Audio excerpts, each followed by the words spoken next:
Hello friends, তো আপনারা সবাই ভালো আছেন, আমিও মোটামুটি ভালো রয়েছি। তো গুড নুন, এখন আফটারনুন হয়নি।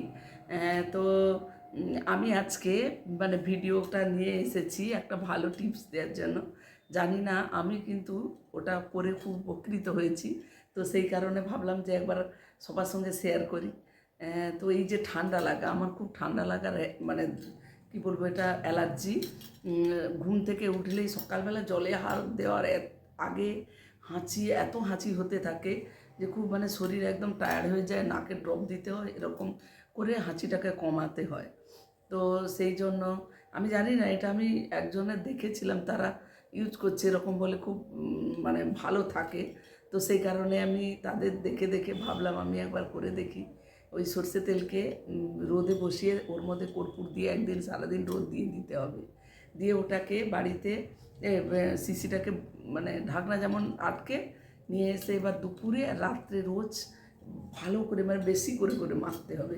যেমন শুকনো শুকনো মেখে নেয়, আমার হাজব্যান্ডে যেমন কিছুতে বেশি তেল নেবে না, একটু ভালো করে তেল দিয়ে ওটা ইউজ করলে না, ঠান্ডার ব্যাপারটা, এই যে হাঁচি আমার আর হচ্ছে না, বা খুব ঠান্ডা লেগে যাওয়া, এগুলো অনেকটা কমে গেছে।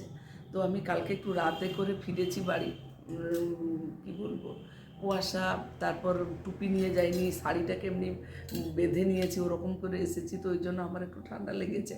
কিন্তু সেই যে প্রচুর হাঁচি, এগুলো আর হচ্ছে না, একদম হচ্ছে না।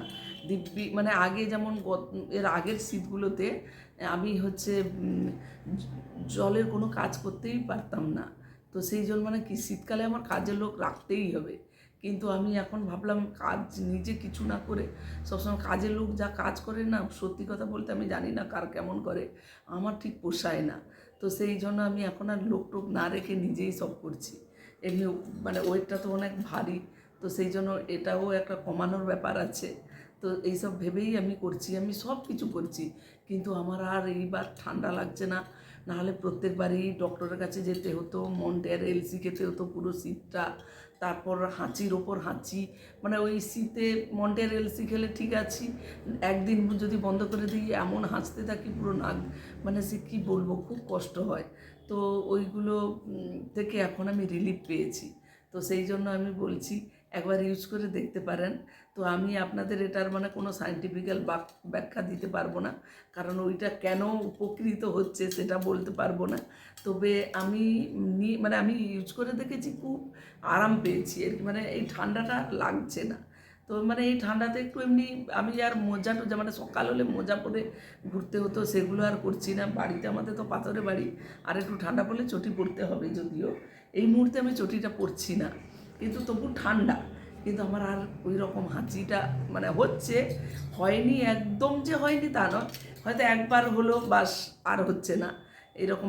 বা হলো, তো আমি ওই তেলটা যখন নেওয়া বন্ধ করে দিলাম তখন হচ্ছে হাঁচিটা, কিন্তু যখন রেগুলার নিয়মিত নিচ্ছি তখন আর হচ্ছে না। তো আর আমি দেখলাম আর কি, ওই কর্পূর তেল স্কিনে দিলে না, স্কিনটা খুব উজ্জ্বল লাগেও, স্কিনটা খুব গ্লেজ দিচ্ছে, আমি জানি না, এরকম হচ্ছে। তো সেই কারণে একবার ইউজ করে আপনারা দেখতে পারেন, রিলিফ পেলে প্লিজ আমাকে বলবেন। আমি ভাবলাম আমি এটা করে রিলিফ পেয়েছি, তো সেই জন্য আপনাদেরকে বলছি। তো আজকে মতো বাই বাই, আজকের মতো না, এখনকার মতো বাই বাই, কারণ আমি আরও ভিডিও দিতে পারি। তো সেই জন্য আপনারা সবাই ভালো থাকবেন, আর আমার এইটা ইউজ করে কেমন লাগলো, কেমন উপকৃত হলেন সেটা আমাকে জানাবেন প্লিজ।